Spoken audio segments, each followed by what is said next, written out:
नमस्कार, बुंदेलखंड में आपका स्वागत है। मैं हूं जॉली। आइए नजर डालते हैं झांसी की खास खबरों पर। झांसी जिले की सीमा से लगे मध्य प्रदेश के भगवान राम राजा की नगरी ओरछा की बेतवा तट पर जब गंगा आरती का आयोजन हुआ तो समूचे काशी की तस्वीर जीवंत उठी।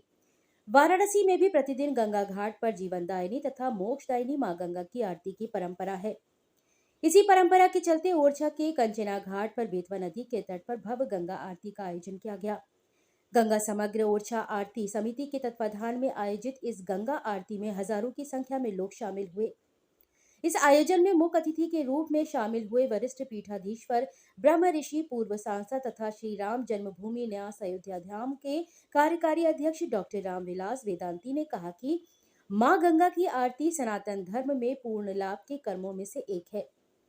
उन्होंने कहा कि सनातन की इस परंपरा को यदि लगातार निभाया जाता रहा तो हिंदुत्व तो मजबूत होगा ही साथ प्रत्येक नदी, तालाब, पोखर, कुएं आदि भी स्वच्छ तथा निर्मल होंगे।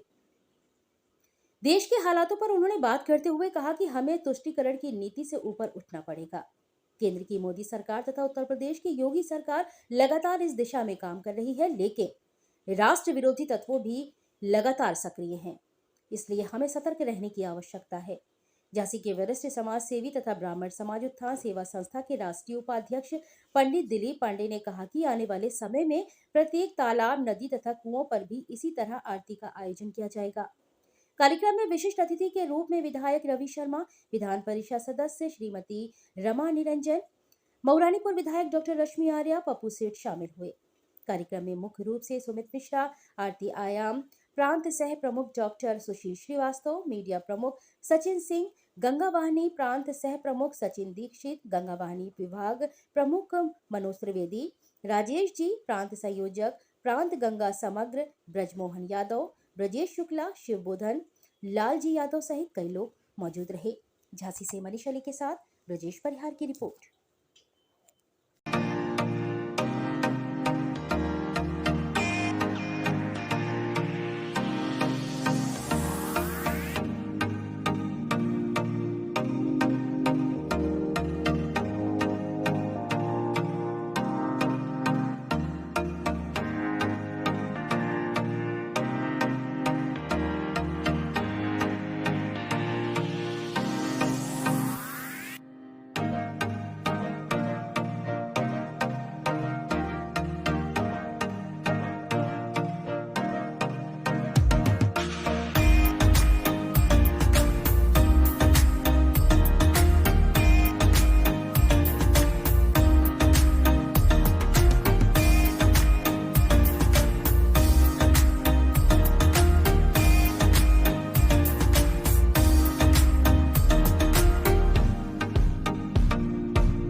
मैं राजेश जी बताइए, जो आज आरती हुई है, क्या संदेश देना चाहेंगे इस उपलक्ष्य पर? स्वयंसेवक हर क्षेत्र में कार्य करता है, विभिन्न क्षेत्रों में कार्य करके एक ध्येय पथ का निर्माण करता है जिसमें आने वाले दिनों की रणनीति और उसकी स्पष्टता झलकती है।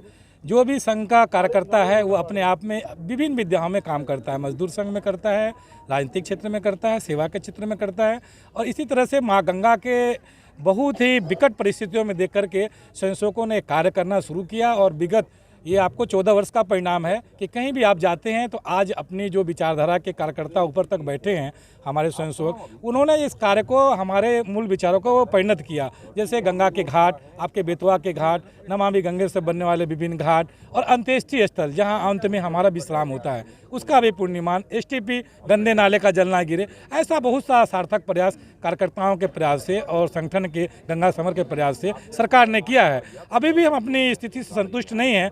हम चाहते हैं कि निर्मल गंगा, अविरल गंगा का जो हमारा ध्येय वाक्य है और इसको हम साकार करने के लिए उनकी माँ की सहायक नदियाँ, बेतवा माँ के तट पे जो भी सहायक नदियाँ हैं उसका 97% जल जाता है, तो उनको बिना स्वच्छ किए माँ गंगा स्वच्छ नहीं होगी। इसीलिए आज माँ बेतवा के तट पे प्रभु श्री राम राजा सरकार के दरबार में हम सभी एकत्रित हुए ये समाज को संदेश देने के लिए कि ना तो स्वयं गंदा करेंगे जल को, ना दूसरे को गंदा करने देंगे।